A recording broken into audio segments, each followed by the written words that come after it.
तो इस तरह से फाइनली जो है हम जितने भी इम्पोर्टेंट पॉइंट्स थे उसका डिस्कशन कर चुके हैं। अब डिस्कशन किए हैं तो उससे कुछ रिलेटेड क्वेश्चन आंसर है उसको भी कर लेते हैं। तो देखिए फर्स्ट क्वेश्चन क्या कहा जा रहा है। फर्स्ट क्वेश्चन में हमारा है कि फसल किसे कहते हैं। अभी आप पढ़ चुके हैं कि फसल किसे कहा जाता है। तो इसका आंसर जो है देखिए फसल किसको कहा जाता है। तो जब एक ही किस्म के पौधे किसी स्थान पर बड़े पैमाने पर उगाए जाते हैं तो इसे फसल कहते हैं। उदाहरण के लिए गेहूं की फसल का अर्थ है कि खेत में उगाए जाने वाले सभी पौधे गेहूं के हैं। मतलब समझ गए कि फसल क्या होता है, बहुत ही आसान है। नेक्स्ट क्वेश्चन देखिए क्या कहा जाता है। नेक्स्ट क्वेश्चन हमारा है किसानों द्वारा उपयोग में लाए जाने वाले कृषि पद्धति कौन कौन सी है। तो किसान जो है अगर फसल उगाता है तो शुरू से लेकर अंत तक क्या करता है उसी को कृषि पद्धति बोला जाता है। उसी को कृषि पद्धति बोला जाता है। तो देखिए कौन कौन सा पद्धति है वो। तो पहला है कि वो मिट्टी को तैयार करता है, मतलब मिट्टी को पोला करता है। पोला मतलब मिट्टी को हल्का बनाता है। उसके बाद क्या करता है तो बुआई करता है। उसमें जिस चीज़ का फसल उगाना है, गेहूं उगाना है, धान उगाना है, मक्का उगाना है, सरसों उगाना है, तो उसके बीज को वो डालता है। बीज डालने के बाद क्या करता है खाद एवं उर्वरक देता है। उसके बाद उसमें पानी देता है, सिंचाई करता है। उसके बाद खरपतवार से सुरक्षा करता है, मतलब अवांछनीय जो पौधे उग जाते हैं उससे सुरक्षा करता है। उसके बाद कटाई करता है, कटाई करने के बाद फाइनली भंडारण करता है। तो ये हो गया। नेक्स्ट क्वेश्चन क्या है देखिए जुताई किसे कहते हैं। तो मिट्टी को उलटने पलटने एवं पोला करने की प्रक्रिया को जुताई कहा जाता है। नेक्स्ट क्वेश्चन है कि खाद्य एवं उर्वरक क्या है। तो वे पदार्थ जिन्हें मिट्टी में पोषक स्तर बनाए रखने के लिए मिलाया जाता है उसे खाद्य एवं उर्वरक कहते हैं। पहले ही पढ़ के आ चुके हैं। नेक्स्ट क्वेश्चन है कि सीड ड्रिल क्या है, इसके क्या फायदे हैं। तो ये क्वेश्चन थोड़ा इंपॉर्टेंट है, इसको जानते हैं क्या होता है सीड ड्रिल। तो यह उपकरण बुआई के लिए ट्रैक्टर में उपयोग किया जाता है। इसके उपयोग के निम्न फायदे हैं। देखिए क्या क्या निम्न फायदे हैं। तो ये जो एक प्रकार का ये समझिए कि मशीन ही होता है। तो इसके द्वारा बीजों में समान दूरी एवं गहराई बनी रहती है। बुआई के बाद बीज मिट्टी के द्वारा ढक दिए जाते हैं। इसके उपयोग से श्रम एवं समय की बचत होती है। तो ये देखिए बताते हैं क्या होता है। तो इस टाइप का जो हमारे ट्रैक्टर के पीछे लगा हुआ होता है उसमें इस तरह का मशीन टाइप का बना हुआ रहता है। इसमें क्या होता है कि इसमें बीज डाला जाता है। इसमें बीज डाल दिया जाता है और बीज डालने के बाद ये जो है मिट्टी के नीचे तक लगे हुए रहते हैं। और बीज जो है यहाँ से इसके होल के माध्यम से मिट्टी में यहाँ बीज जो है यहाँ रह जाता है। तो देख रहे हैं कि और ये डिस्टेंस से समान होता है। तो ये एक समान डिस्टेंस से यह मिट्टी के अंदर रह जाता है और समय की भी बहुत बचत होती है। तो इस तरह से इसका सीड ड्रिल का यह फायदा है। नेक्स्ट क्वेश्चन देखते हैं। तो जैविक खाद बनाने के लिए अपशिष्टों का अपघटन किसके द्वारा होता है। तो पहले पढ़ चुके हैं कि सूक्ष्म जीवों द्वारा होता है। नेक्स्ट क्वेश्चन देखिए क्या कहा जाता है खेतों में लगातार फसल उगाने के क्या हानियां हैं। तो खेतों में लगातार फसल उगाने से खेतों में पोषक तत्वों की कमी आ जाती है। तो आप जानते ही हैं, पॉइंट डिस्कस करके आ चुके हैं। नेक्स्ट देखिए 3 उर्वरकों के नाम लिखना है। तो 3 फर्टिलाइजर्स क्या है, यूरिया है, ammonium sulphate, potash etcetera. Next देखिए खाद और उर्वरक में क्या अंतर है। तो खाद में उर्वरक के अंतर जानना बहुत ज़रूरी है। देखिए क्या अंतर है खाद और उर्वरक में। तो खाद के बारे में पहला पॉइंट देखिए कि यह एक जैविक पदार्थ है। जैविक पदार्थ मतलब कि यह फैक्ट्री में नहीं बनाया जाता है, यह नेचुरल होता है। उर्वरक क्या होता है, तो यह एक रासायनिक पदार्थ है। रासायनिक पदार्थ है मतलब कि फैक्ट्री में बनाया जाता है। यह अपशिष्टों को मिट्टी में दबाकर बनाया जाता है। मतलब जो भी पेड़ पौधे के अपशिष्ट बच जाते हैं, मवेशी के अपशिष्ट बच जाते हैं, उसको मिट्टी में दबा करके यह बनाया जाता है या फैक्ट्री में बनाया जाता है। तो जो जैविक पदार्थ होते हैं वो हार्मफुल नहीं होते हैं, जबकि उर्वरक जो होते हैं वो हार्मफुल होते हैं। इनमें सभी प्रकार के पोषक तत्व पाए जाते हैं। जो हमारा जैविक पदार्थ यानी खाद जो होते हैं उसमें सभी प्रकार के पोषक तत्व पाए जाते हैं। इसमें विशेष प्रकार के पोषक तत्व पाए जाते हैं। मतलब ये जो है उर्वरक, इसमें उर्वरक के भी कई कैटेगरी होते हैं। किस फसल के लिए कौन सा उर्वरक देना है ये अलग अलग होता है। तो इसलिए विशेष प्रकार के पोषक तत्व इसमें पाए जाते हैं। नेक्स्ट क्वेश्चन की तरफ बढ़ते हैं। मिट्टी में रहने वाले केंचुओं में सूक्ष्मजीव किसानों के मित्र है कैसे। ये क्वेश्चन भी कई बार पूछा गया है कि मिट्टी में रहने वाले केंचुए एवं सूक्ष्मजीव किसानों के मित्र होते हैं। तो क्योंकि ये मिट्टी को पलट कर पोला कर देते हैं। मिट्टी को पलट करके क्या करते हैं, पोला कर देते हैं, मतलब हल्का बना देते हैं और ह्यूमस बनाते हैं। साथ ही साथ रासायनिक प्रक्रिया द्वारा मिट्टी की उर्वरा शक्ति को बनाए रहता है। तो किसान के लिए इससे अच्छा और क्या हो सकता है कि ये मिट्टी को हल्का भी कर देता है, ह्यूमस बनाए रखता है और उर्वरा शक्ति को भी बनाए रखता है। तो इसलिए केंचुआ जो होता है और सूक्ष्मजीव किसानों के मित्र होते हैं। कल्टीवेटर किसे कहते हैं? देखिए कल्टीवेटर तो आजकल जुताई ट्रैक्टर द्वारा संचालित कल्टीवेटर के द्वारा की जाती है। कल्टीवेटर के उपयोग से श्रम एवं समय की बचत होती है। नेक्स्ट क्या है कि फसल चक्रण क्या है? पढ़ के आ चुके हैं। फसल को अदल बदल कर बोना फसल चक्रण कहलाता है। नेक्स्ट पॉइंट, नेक्स्ट क्वेश्चन क्या है कि उस जीवाणु का नाम बताइए जो वायुमंडलीय नाइट्रोजन का स्थितीकरण करते हैं। ये देखिएगा आ गया ना क्वेश्चन, ये बहुत इंपॉर्टेंट क्वेश्चन था और आ भी गया कि नाइट्रोजन स्थितीकरण राइजोबियम जीवाणु के द्वारा किया जाता है। रट लीजिए, बहुत ही इंपॉर्टेंट क्वेश्चन है। सिंचाई के पारंपरिक तरीके कौन से हैं? तो पारंपरिक तरीके में देखिए हमारा क्या है, मोट है, चेन पंप, ढेकली, राहट, ये सब पहले के ज़माने में होते थे। अब देखिए नेक्स्ट पॉइंट क्या लिखा गया, नेक्स्ट क्वेश्चन क्या है कि खाद के लाभ लिखिए। खाद के क्या क्या लाभ होते हैं? तो खाद के बहुत सारे लाभ होते हैं। देखिए इसमें मिट्टी की जल धारण की क्षमता में वृद्धि होती है। इससे मिट्टी भुरभुरी एवं संरंध्र हो जाती है। भुरभुरी कहने का मतलब कि हल्का हो जाता है।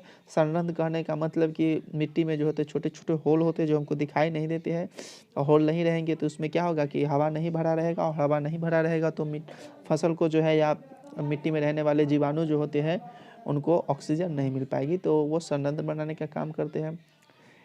इससे मित्र जीवाणुओं की संख्या में वृद्धि होती है। खाद से मित्र जीवाणुओं की संख्या में वृद्धि होती है, जैसे राइजोबियम हो गया, केचुआ हो गया, सूक्ष्म जीव हो गया, ये सब की संख्या में वृद्धि होती है। नेक्स्ट क्या है, जैविक खाद से मिट्टी का गठन सुधर हो जाता है।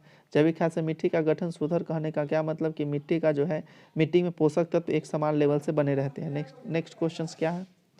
तो नेक्स्ट क्वेश्चन है कि सिंचाई के मुख्य स्रोतों के नाम बताइए। तो सिंचाई के मुख्य स्रोत में क्या क्या आ जाता है? तो कुएं आ जाते हैं, नलकूप, तालाब, झील, नदियाँ, बांध।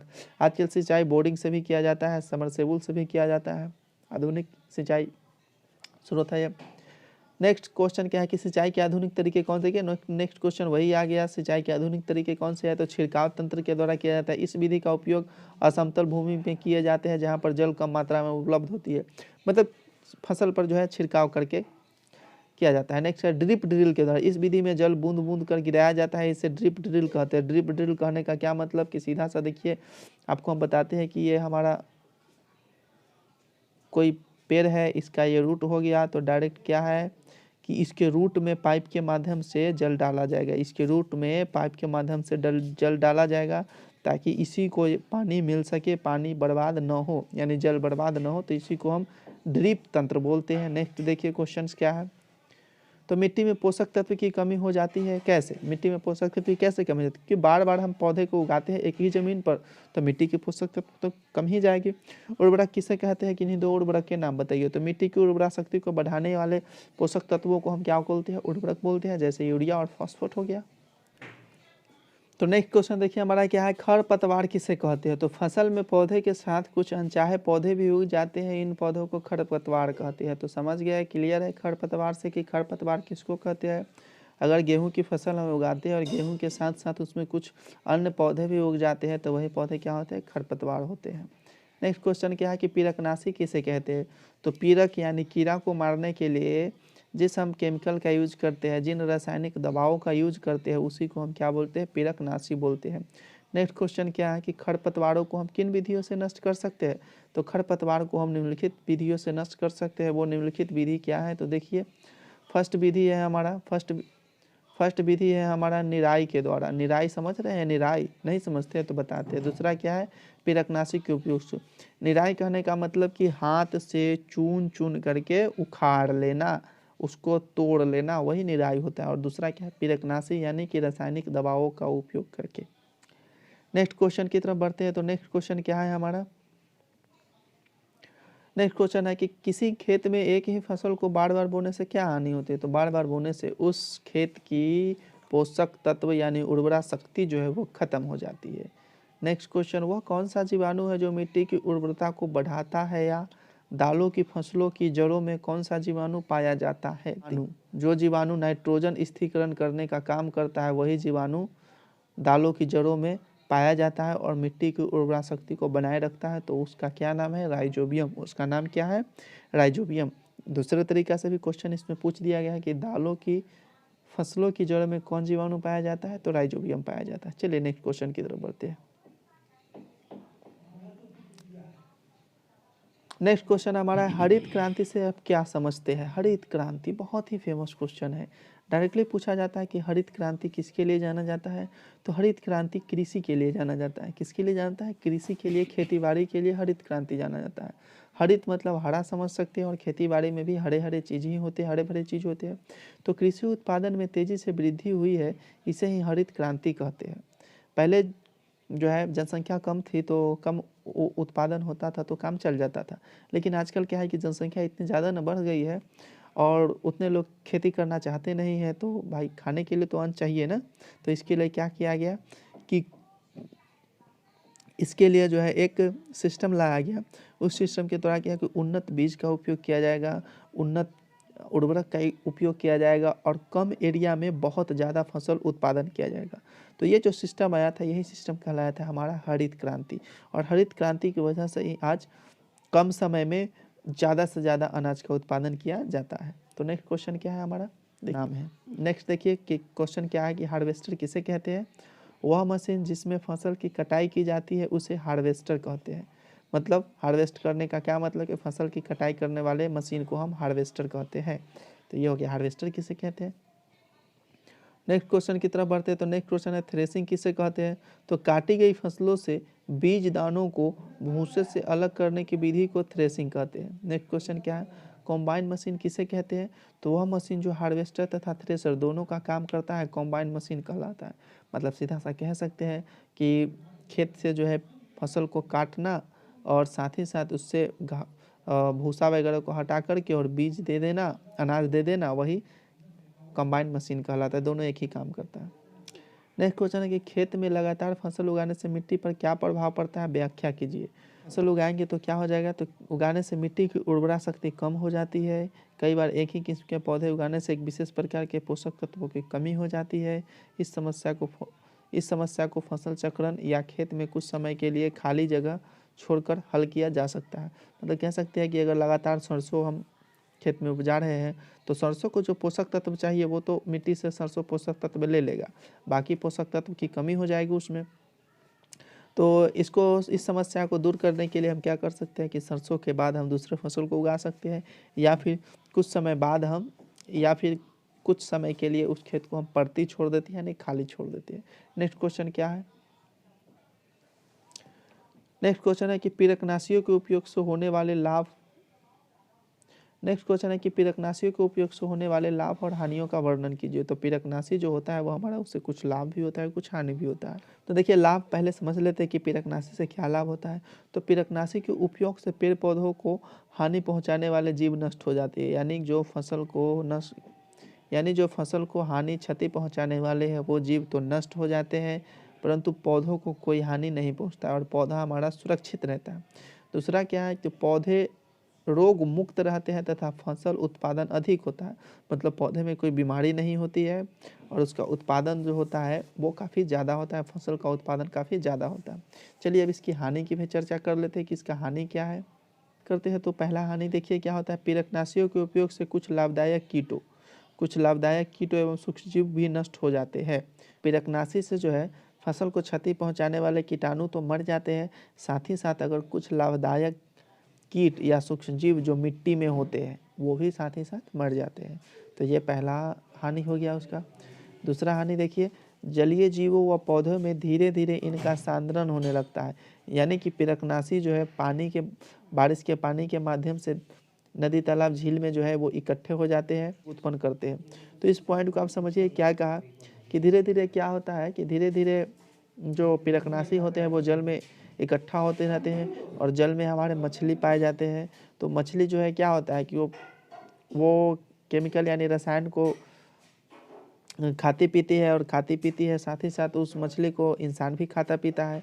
तो क्या होता है कि धीरे धीरे जल से मछली में वो पीड़कनाशी आएगा और मछली से जो है वो इंसान में भी आ जाता है, तो वो रोगों का कारण बनता है। नेक्स्ट क्या है, यह जल स्रोतों में मिलकर जल प्रदूषण का कारण बनता है। तो जल प्रदूषण का तो एक कारण बनता ही है। नेक्स्ट क्या है कि पीड़कनाशियों के उपयोग से अनुवांशिक रोग उत्पन्न हो जाते हैं। अनुवांशिक रोग कहने का मतलब कि पीढ़ी दर पीढ़ी, मतलब हमारे पूर्वज को जो रोग था वो हम में भी होगा, हमारे आने वाले पीढ़ी में भी यह रोग होगा, तो इसी को अनुवांशिक रोग बोलते हैं। तो फाइनली इस तरह से आज हम क्लास 8 के साइंस का एक चैप्टर जो NCERT का था उसको आज हम 10 पॉइंट्स थे और उस पॉइंट से जो भी क्वेश्चन आंसर बने थे उस क्वेश्चन आंसर को आज हम करवा। ध्यान में रखिएगा क्योंकि क्वेश्चन जो भी एग्जाम में बनता है बस ये एनसीईआरटी से लेकर के ही बनाया जाता है और कहीं से अलग से क्वेश्चन नहीं आता है। तो इस तरह से आप एनसीईआरटी को फॉलो कीजिए, एनसीईआरटी को पढ़िए, हर एक एग्ज़ाम को आप क्लियर कीजिएगा और अच्छे पोजीशन पर जाइएगा। तो बने रहिए, हमारे साथ जुड़े रहिए। अगर हमारे चैनल पे पहली बार विजिट किए हैं तो चैनल को सब्सक्राइब और लाइक कीजिए। वीडियो अच्छा लगा तो शेयर भी कीजिएगा। मिलेंगे नेक्स्ट वीडियो में, तब तक के लिए जय हिंद।